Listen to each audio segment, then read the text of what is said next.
Students, a very good morning to all of you. Here Hemlata ma'am from Mother India Senior Secondary School. Students, today I am going to start your new chapter from your book Flamingo, and the chapter name is The Last Lesson. तो बेटा आपका जो new lesson है वो करवाऊंगी because we already discuss about 6 points और 6 points जो थी उन्हें हम डिस्कस कर चुके हैं. अब हम जो चैप्टर है इसको करेंगे. देन इसके बाद हम कुछ जो टॉपिक्स होंगे आपके ग्रामर से रिलेटेड, आपके राइटिंग स्किल से रिलेटेड, वो हम डिस्कस करेंगे. इसमें देखिए बेटा, जो लास्ट लेसन है इसके जो राइटर हैं वो हैं अल्फोंस डोडेट. अल्फोंस डोडेट जो हैं उनका जो बर्थ हुआ था 1840 को हुआ था और उनकी जो डेथ हुई थी 1897 को. वो कहते हैं कि was a French novelist and the short story writer. वो एक फ्रेंच नॉवलिस्ट थे और शॉर्ट स्टोरी राइटर थे. कहते थे last lesson is set in the days of the Franco Prussian war. कहते हैं ये जो लास्ट लेसन जो है ये लिया गया है किससे रिलेटेड है. ये रिलेटेड है उन डेज से जब क्या हुई थी, वार हुआ था, युद्ध हुआ था फ्रांसको और प्रशियन के बीच में. मतलब फ्रांस और प्रशियन के बीच में जब वार हुई थी, कि उन डेज़ को इस लेसन में बताया गया है. कहते हैं वो वार कब हुई थी, वो हुई थी 1870 से लेके 1871 में. कहते हैं in which France was defeated by the Prussians led by Bismarck. कहते हैं इसमें क्या हुआ था, जो फ्रांस था वो डिफीटेड हो गया था. उसको डिफीट किसने किया था, प्रशियन ने किया था.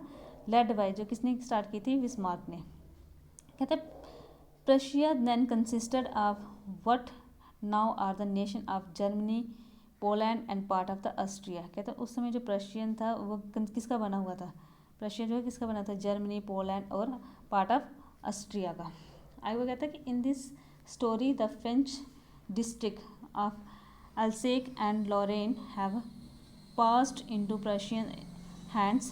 कहते हैं कि उस समय क्या हुआ था कि जो फ्रांस की डिस्ट्रिक्ट्स थी, 2 डिस्ट्रिक्ट्स जो थी अल्सेक एंड लॉरेन, अल्सेक और लॉरेन जो थी 2 डिस्ट्रिक्ट जो थी वो किसके हैंड में आ गई थी, किसके कंट्रोल में आई थी, प्रशियन के. क्यों, क्योंकि उनके बीच में वार चली थी और जब वार चली थी तो जो 2 डिस्ट्रिक्ट थी वो किसके कंट्रोल में आई थी, वो प्रशियन के कंट्रोल में आ गई थी, फ्रांस की 2 districts.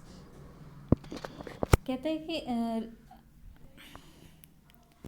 Read the story to find out what affect this lad on life at school. कहता है इस स्टोरी को रीड करो और क्या उसका क्या इफ़ेक्ट पड़ा था स्कूल लाइफ के ऊपर, वो आपने बताना है.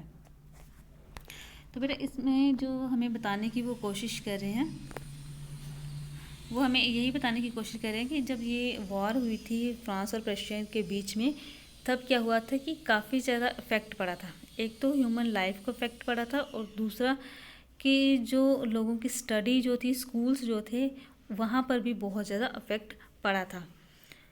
तो ये इसमें मतलब उसने हमें बताने की कोशिश की है कि इफ़ेक्ट क्या क्या पड़ा था, कैसी उनकी लाइफ थी, क्या हुआ था. तो बेटा इसको हम अब लाइन बाय लाइन पढ़ेंगे और इसको हम अच्छे से अंडरस्टैंड करेंगे. देन वो कहते हैं I started for school very let that morning and was in great dread of a scolding, especially because M. Hamill had said that he would question us on participles and I did not know the first word about them. कहते हैं कि I started for school. कहते हैं मैंने school जो था जाना था, स्कूल ठीक है स्टार्ट किया मैंने स्कूल जाना, और मैं क्या था लेट हो गया था. डैट मॉर्निंग कहता है उस दिन जब मैं स्कूल जा रहा था तो मैं काफ़ी ज़्यादा क्या हो गया था, लेट हो गया था. उस मॉर्निंग में काफ़ी ज़्यादा लेट हो गया था. And was in great dread of scolding, और मुझे बहुत ज़्यादा डर था स्कॉल्डिंग का, कि मुझे डांट पड़ेगी. इस चीज़ का मुझे बहुत ज़्यादा डर था.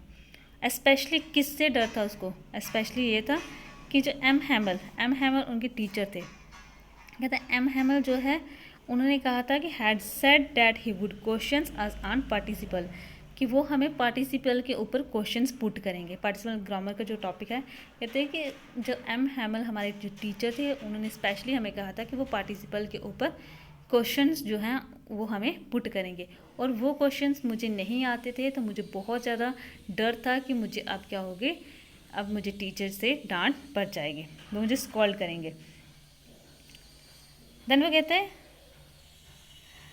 For a moment I thought of running away and spending the day out of doors. कहता है थोड़ी देर के लिए मैंने सोचा कि मैं रन अवे कर दूं और अपना जो टाइम है, अपना जो डे है, वो मैं आउट ऑफ डोर जो है वो स्पेंड करूं। कहता है इट वॉज सो वार्म, अब यहाँ पे बहुत ज़्यादा वार्म था, सो ब्राइट था। The birds were chirping at the edge of the wood, जो वर्ड्स थे वो चिरपिंग कर रहे थे। And in the open field back of the saw mill the Prussian soldiers were drilling. कहते हैं ओपन फील्ड, अब ओपन फील्ड में back of the saw mill, जो सॉ मिल थी वहाँ पर उसके बैक में कहते हैं कि जो प्रशियन सोल्जर्स थे वो क्या कर रहे थे, ड्रिलिंग कर रहे थे। It was all much more tempting than the rule for participle but I had the strength to resist and hurried off to the school. कहता है मुझे ये था कि मैंने वो क्वेश्चन जो पार्टिसिपल हमें दिए हैं वो नहीं किए, उसके रूल्स मुझे नहीं आते, लेकिन फिर भी कहते जो वो जो आवाज़ आ रही थी, मुझे ड्रिलिंग की आवाज़ आ रही थी, मैं उसमें इतना खो गया कि मैं जल्दी जल्दी स्कूल जो है वो चला गया। देन वो कहते हैं when I passed the town hall there was a crowd in front of the bulletin board. कहते हैं अब मैं when I pass the town hall, कहते हैं जब मैं टाउन हॉल के पास से गुजरा, ठीक है, मैंने उसको पास किया। देयर वाज अ क्राउड, कहता है वहाँ पे क्राउड थी, कुछ भीड़ थी। इन front of the bulletin board, कि वहाँ पे एक बुलेटिन बोर्ड लगा हुआ था, बोर्ड जैसे नोटिस बोर्ड होता है उसके ऊपर, इसी तरह से वहाँ एक बुलेटिन बोर्ड जो है वो लगा हुआ था। तो कहता है वो जो बुलेटिन बोर्ड लगा हुआ था वहाँ पे बहुत ज़्यादा क्राउड था। देन वो कहते हैं for the last 2 years all our bad news had come from there, the last battles, the draft, the orders of the commanding officers, and I thought to myself without stopping, what can be the matter now? कहते हैं वो जो bulletin board था उसके ऊपर क्या लगाया जाता था, कहते हैं कि for the last 2 years all our bad news, कि जितने 2 सालों से, लास्ट 2 years से क्या हो रहा था, जो भी बैड न्यूज़ होती थी वो इस बुलेटिन बोर्ड के ऊपर लगाई जाती थी। जैसे उसने कहा कि जैसे लास्ट बैटल्स, अगर इसने बैटल जो है वो लास्ट कर दिया उसकी लगेगी, the draft, the orders of the commanding officers, ठीक है, जितनी भी जो बैड न्यूज़ थी वो इस बोर्ड के ऊपर लगाई जाती थी। कहता है and I thought to myself, कहता है मैंने अपने आप में सोचा विदाउट स्टॉपिंग, कि मैं वहाँ पे रुका नहीं, लेकिन मैंने सोचा कि what can be the matter now, कि अब क्या मैटर हो सकता है कि जो जहाँ पे इतना ज़्यादा क्राउड है। देन वो कहते हैं then as I hurried by as fast as I could go the blacksmith वॉचर्स who was there with the apprentice reading the bulletin called after me, don't go so fast Bob, you will get to your school in plenty of time। कहता है कि जैसे मैं जा रहा था, मैं इतनी तेज़ चल रहा था कि जैसे मैं चल सकता था। कहता है कि as I hurried by as fast I could go, कहते जितनी फास्ट मैं चल सकता था मैं उतनी फास्ट चल रहा था।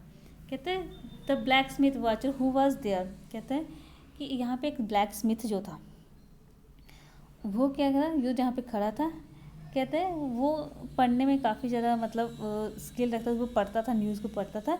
कहता है रीडिंग द बुलेटिन, वो बुलेटिन को, ये जो बुलेटिन यहाँ पे थी, जो न्यूज़ यहाँ पे थी उसको वो रीड कर रहा था। कॉल्ड आफ्टर मी, उसने मुझे पीछे से कहा डोंट गो फास्ट, कि आप फास्ट मत जाओ, but you will get to your school in plenty of time, कि आप जो स्कूल है वो टाइम पे पहुंच जाओगे, स्कूल जाने के लिए बहुत ज़्यादा अभी टाइम बचा हुआ है। क्योंकि यहाँ पे जो हमें बता रहा है, कहता है कि मैं स्कूल के लिए जा रहा था तो काफ़ी ज़्यादा वहाँ पे भीड़ लगी हुई थी। जब मैंने भीड़ वहाँ से क्रॉस की तो मैं आगे जल्दी जल्दी जाने लगा, जितनी जल्दी मैं जा सकता था मैं जाने लगा। इतनी देर पीछे से जो ब्लैक स्मिथ था उसने मुझे कहा कि इतनी फास्ट मत जाओ, क्योंकि अभी स्कूल जाने में बहुत ज़्यादा टाइम है, कि स्कूल के लिए आपके पास बहुत ज़्यादा टाइम है, आप स्कूल आराम से जा सकते हो। लेकिन क्या था, स्टार्टिंग में हमने क्या पढ़ा था, स्टार्टिंग में हमें पढ़ा था कि वो स्कूल जाने के लिए लेट हो गया था काफ़ी ज़्यादा, तो वो उसको कहता कि अभी स्कूल जाने में बहुत ज़्यादा टाइम है। कहता I thought he was making fun of me, कहता मैंने सोचा कि शायद वो मेरे साथ मजाक कर रहा है, ठीक है, वो फ़न कर रहा है, मजाक कर रहा है कि शायद इतना टाइम है कि मैं लेट हो गया हूँ, इसलिए वो मुझे कह रहा है कि आपके पास बहुत टाइम है, आराम से जाओ। शायद वो मेरे साथ मजाक कर रहा है। कहता and reach the M Hamel's little gardens all out of breath. कहते हैं कि मैंने सोचा शायद मजाक करा और मैं कहाँ पे पहुँच गया, जो एम हैमल का गार्डन जो था मैं वहाँ पे पहुँच गया। Usually when school began there was a great वजल्स विच could be heard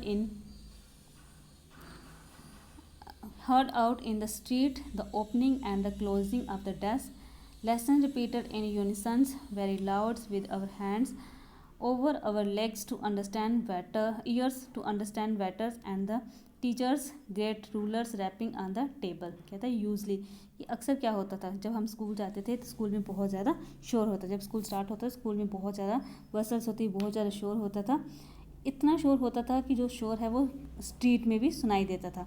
तो opening and closing of desk, ये सारी चीज़ें बाहर सुनाई देती थी। कहते हैं the lesson repeated in the unison, कि जो लेसन बच्चे रिपीट करते थे, बोलते थे, पढ़ते थे इकट्ठे, कहते हैं उसकी आवाज़ भी बाहर बहुत ज़्यादा आती थी, वेरी लाउड होती थी। With our hands over ears to understand better. कहता है कि हमें एक दूसरे को समझने के लिए हमें अपने जो ईयर्स थे वहाँ पे हैंड रखने पड़ते थे, इतने ज़्यादा वहाँ पे नॉइस होता था। कहता है and the teachers great rulers rapping on the table, और उसकी हमें साउंड भी आती थी कि टीचर हमें जब चुप करवाते थे, जब कोई क्लास में शोर करता है तो टीचर क्या करते हैं, स्टिक को ऐसे टक टक करते हैं डेस्क के साथ या टेबल के साथ। कहता है टीचर जो थे वो टेबल के साथ वो अपनी जो रैपिंग स्टिक दी, रूलर जो था उसको रैप वो करता था ऑन द टेबल। उस टाइम पहले जो चीज़ होती थी, वो पहले की बात बता रहा है कि पहले ऐसा होता था कि बहुत ज़्यादा शोर होता था स्कूल में, जिस दिन स्कूल ओपन होता था। बच्चों की जो आवाज़ है वो बाहर तक आती थी, स्ट्रीट तक उनकी आवाज़ आती थी। टीचर स्टिक के साथ उनको चुप करवाने की कोशिश करती थी, स्टिक वो टेबल के ऊपर वो रैप करती थी। नन्नू कहता है कि what now it was all so still. कहता है लेकिन अब क्या था, यहाँ पे सब कुछ शांत था, सब कुछ चुप था। वो पहले की बात बता रहा है कि पहले जब हम स्कूल जाते, जब स्कूल स्टार्ट होता था तो इस तरह से शोर होता था। कहता है लेकिन अब क्या था, अब यहाँ पे बिल्कुल क्या है, शांत। आज भी जैसे वो स्कूल जा रहा है, लेट है, उस आदमी ब्लैक स्मिथ ने भी उसको क्या कहा कि आप स्कूल जाओ लेकिन आराम से जाओ, अभी बहुत टाइम है। तो कहते हैं जब स्कूल पहुंचा तो यहाँ पे और भी एक डिफरेंट चीज़ क्या थी कि यहाँ पे सारे अभी क्या थे, चुप थे। I had counted on the commotions to get to my desk without being seen, but of course that day everything had to be quiet as Sunday morning। कहते हैं मैंने अपने जो है काउंटेड करना स्टार्ट किया। कहते हैं मैंने अपने कि मेरा डेस्क जो है वो कहाँ पर पड़ा हुआ है, कहाँ पर मुझे बैठना है। कहते हैं लेकिन ऐसे लग रहा था कि जैसे क्या है, संडे मॉर्निंग होती है, जैसे संडे का दिन होता है, इस तरह से वहाँ पे हर एक चीज़ क्वाइट थी। नहीं तो स्कूल में वो क्या कह रहा है कि हमारे स्कूल में कितना शोर होता था कि हमें एक दूसरे की आवाज़ सुनने के लिए भी अपने ईयर्स के ऊपर हैंड रखने पड़ते थे, इतना शोर होता था। लेकिन इस मॉर्निंग जब वो स्कूल गया तो ऐसा कुछ भी नहीं था, हर कोई वहाँ पर चुप करके बैठा हुआ था। देन वो कहता है कि थ्रू द विंडो आई सा my classmates already in their places and M. Hamels walking up and down with his terrible iron rulers under his arms। कहते हैं कि मैंने क्या किया कि थ्रू द विंडो के थ्रू मैंने वहाँ पे क्लास में देखा। आई सा माई क्लासमेट्स, मैंने अपने क्लासमेट्स को देखा, ऑलरेडी इन देयर प्लेस, कि वो अपनी प्लेस पे बैठे हुए थे, वो पहले से अपनी प्लेस पे बैठे हुए थे चुप करके। और एम हैमल जो उनका टीचर है, walking up and down with his terrible iron, कि वो क्या कर रहा है कि अपने जो आयरन है, अपनी जो आयरन रूलर जो है, जिस रूलर के साथ वो टेबल को हिट करता है, ठीक उस रूलर को अपने अंडर आर्म, मतलब जो आर्म है उसके नीचे उसने रखा हुआ है और वो अप डाउन कर रहा है। कहता I had to open the door and go in before everybody, you can imagine how I blushed and how frighten I was. कहता अब आप इमेजिन कर सकते हो कि मुझे वहाँ पे सभी के सामने अब जो डोर ओपन करना था और अंदर जाना था। टीचर के हाथ में स्टिक है, सारे स्टूडेंट्स जो हैं वो चुप करके बैठे हुए हैं, तो मुझे वहाँ जाना था। और आप इमेजिन कर सकते हो कि उस टाइम जो मेरी हालत है वो क्या होगी, मैं कितना डरा हुआ था, मेरा फेस जो है वो बिल्कुल रेड हो चुका हुआ था। क्यों? क्योंकि उसको ये था कि मुझे अब जो टीचर है वो पकड़ लेगा और मुझे पनिशमेंट मिलेगी। कहता but nothing happen. M Hamel saw me and said very kindly, go to your place quickly little friends, we were beginning without you। कहते हैं कि लेकिन उस टाइम कुछ नहीं हुआ, ऐसे उसको ये डर था कि मैं लेट स्कूल पहुंचा हूँ, सारे बच्चे जो हैं बिल्कुल चुप करके बैठे हुए हैं, मुझे इस क्लास में एंटर करना है और मुझे पनिशमेंट मिलेगी। कहते लेकिन ऐसा कुछ नहीं हुआ, बट नथिंग हैपेंड। कहते कुछ भी ऐसा नहीं हुआ। एम हैमल सा मी, जो उनकी उनके जो टीचर थे उसने उसको देखा और बहुत ही काइंडली, बहुत ही आराम से उसको कहा कि go to your place quickly, कि अपनी प्लेस पे जल्दी से बैठ जाओ। We were beginning without you, कि हम स्टार्ट जो है अपने लेक्चर जो है वो स्टार्ट करने जा रहे थे तुम्हारे बिना ही। कहता I jumped over the bench and sat down at my desk, not till then when I had got a little over my fright did I saw that our teacher had on his beautiful green coat his frilled। कहता है कि जब मैं अपने desk के ऊपर बैठा, मैंने वहाँ पे देखा, अपने टीचर को मैंने देखा, तो मेरे टीचर जो है उसने एक ब्यूटीफुल ग्रीन कलर का कोट पहना हुआ था। जो हैमर जो है उसने ग्रीन कलर का कोट पहना हुआ था। हिज फ्रिल्ड शर्ट, उसकी जो शर्ट थी वो फ्रिल्ड थी, ठीक है। आगे वो कहते हैं the little black scale cap, उसकी ब्लैक कलर की उसने कैप जो थी वो पहनी हुई थी, ऑल एम्ब्रॉयडर्ड, कि उसके ऊपर एम्ब्रॉयडरी भी हुई थी। That he never wore except on inspections and prize day. कहते वो उस ड्रेस को कभी भी नहीं पहनते थे, सिर्फ वो कब पहनते थे, जहाँ तो इंस्पेक्शन जब होती थी तब ऐसी ड्रेस पहनते थे, जहाँ के प्राइज डे होता था फिर वो ऐसी ड्रेस पहनते थे, लेकिन ऐसे उनको कभी भी इस तरह की ड्रेस जो पहने हुए नहीं देखा था।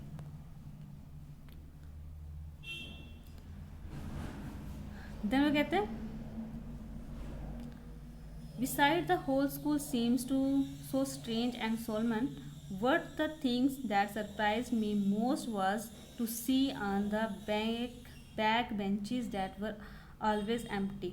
कहता है आज स्कूल में बहुत चीज़ें क्या थी, स्ट्रेंज थी, बहुत चीज़ें डिफरेंट थी। कहता है लेकिन जिस चीज़ ने मुझे बहुत ज़्यादा सरप्राइज़ किया वो क्या थी कि जो लास्ट वाले बेंचेस थे। कहते हैं जो लास्ट में बेंचेस थे वो हमेशा क्या होते थे, हमेशा वो एम्प्टी होते थे, खाली होते थे। कहते the village people sitting quietly like our self. कहते जब मैंने बेंच देखे, लास्ट वाले जो बेंच थे हमारी क्लास के, जब मैंने देखे तो वहाँ पे हमारे जो विलेज के लोग थे वो वहाँ पे पीछे बैठे हुए थे, जैसे हम बैठे होते हैं क्लास में, इस तरह से। देन वो कहते हैं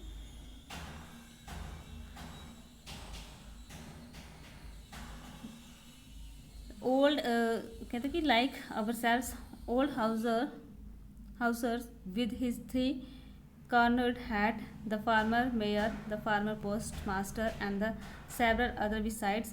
Everybody looked sad, and the Hausers had brought an old primer thumbed at the edge, and he held it open on his knees with his great spectacles lying across the pages।